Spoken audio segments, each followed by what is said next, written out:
لما الصحافة اتخلت عن الثقافة اتغيرت لغة الكتابة، ولما ندر نشر الشعر والزجل في الصحافة كترت الخناقات بين الصحفيين. شوفوا الشاعر جمال بخيت لما نشر بعض الأبيات في الصحافة قال إيه؟ اوهب نفسك للي ينافسك واللي يسير وياك في طريق، لحظة ودك نورها يمدك واوعى يشدك أي بريء، وإياك تكره أيها فكرة تاخد ناسك من الأوهام. قلبي يا قلبي يا أبو الأحلام. فعلا كترت الأوهام في الصحافة وقلت الأحلام. أهو كلام والسلام.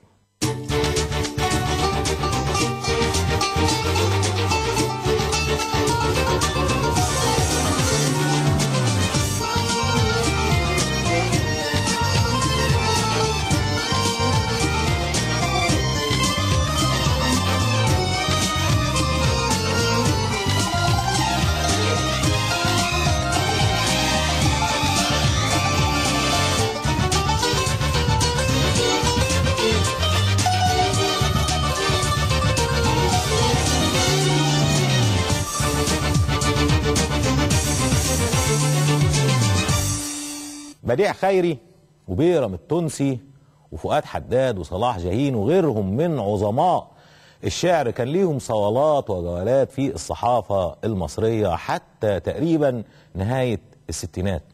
كانت الصحافة تحترم الشعر جدا سواء بالفصحى أو باللهجة العامية. كان الزجل موجود دايما في صفحات الثقافة اللي بياخد زاده وزواده من كلام الناس في الشارع.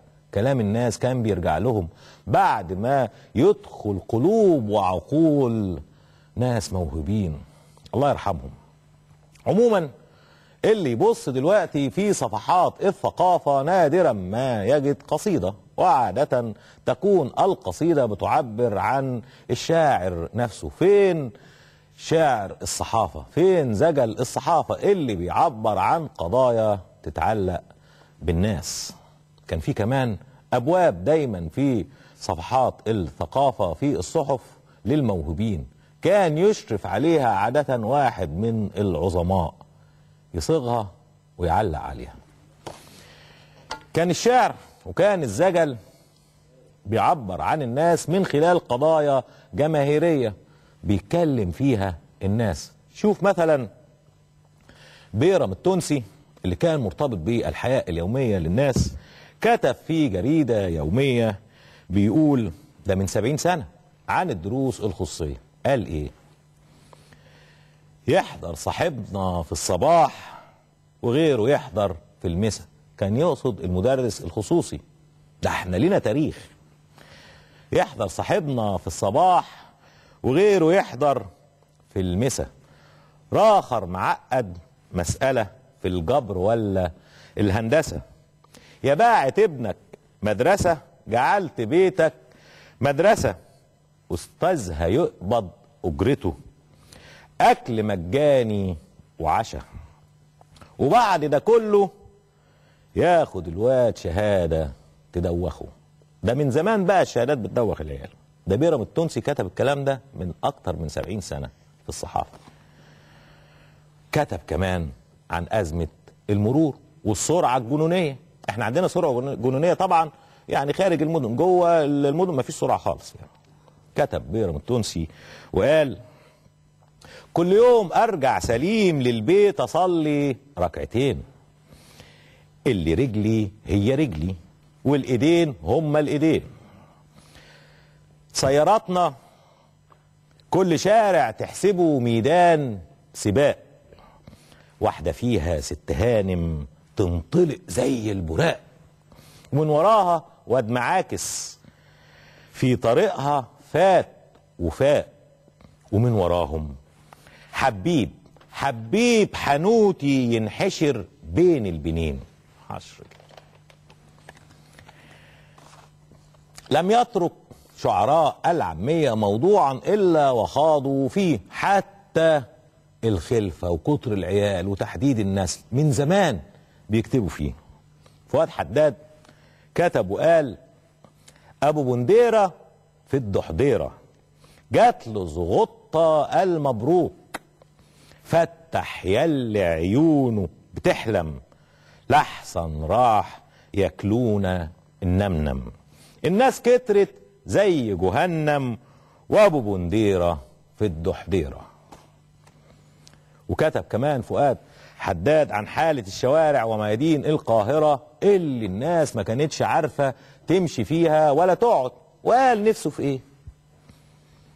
نفسي مرة في حياتي اعمل ميدان جلوس تقعد فيها العجوزة والدقي والبحوث والجيزة الازهرية والقلعة ام الفانوس وبولاق امبابة كوبري النيل ابن العروس.